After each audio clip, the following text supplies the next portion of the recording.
great to be down here at Mineral Resources Park. I'm about to run my first ever cooking class for the Barminco group. It's National Women's Day, so it's an extra special day. I'm going to run through 2 recipes, a sweet, my easy breezy brownies, and a simple chicken pate. So yeah, really looking forward to today to get to know, the people that work at Barminco and support our program. So yeah, I'm really looking forward to it, and yeah, a little bit nervous. Who here likes brownies? Okay, if you didn't put your hand up, the exit's just here. Probably my biggest influence has been my mum, just a passion for food. My granddad is a chef as well, so that's probably played a little part in it as well, but just the nostalgia and the sense of community that food brings is probably what sparked that passion for food and what keeps me going and coming back for more mouthfuls. Thanks for helping out, Beck. Right. So we've got the butter, the chocolate bits. So the residual heat in the pan will melt the chocolate. It's an interesting industry to pair alongside being an elite athlete when you're shoveling sugar, shoveling butter all day, and you're not forced, but you're encouraged to taste it. All great chefs should taste what they're making, but they do work in hand with a lot of things. Resilience, building your craft. With football, you work constantly working your touch. With pastry, you're working on your piping skills, your presentation. So they do work hand in hand a little bit. Okay, all right, moving on to the savoury dish.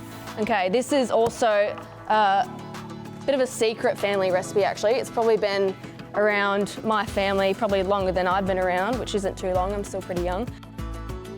So, can I get another helper?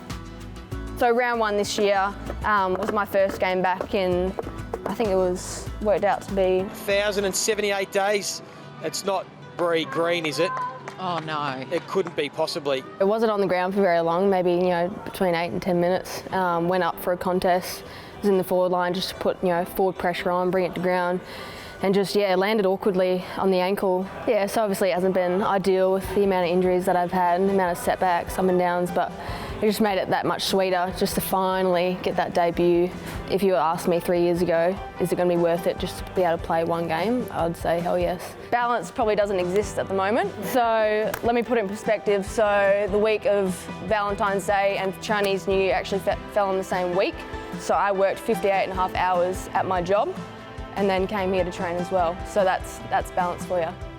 Yeah, but I enjoy it, so it makes it a lot easier when you love what you do. Trying to balance work and the AFLW commitment is obviously pretty tough. Balancing long hours. I'm pretty fortunate with my employer that she's very understanding, but I'm in the same situation as the other girls. Especially, it's been pretty difficult obviously with COVID and having that stress, juggling shifts and whatnot, but at the end of the day it brings us closer together. We're all on the same journey. Yeah, so that's my cooking class for today. It was definitely good to see that the strengthening relationship between Barminco and the AFLW team for sure. To see Brianna Green have that sort of interpersonal relationship with the Barminco staff is really good, and likewise Barminco staff with Brianna Green. Yeah, everyone loves to cook at Barminco, some more than others, but yeah, definitely a few of us love to cook.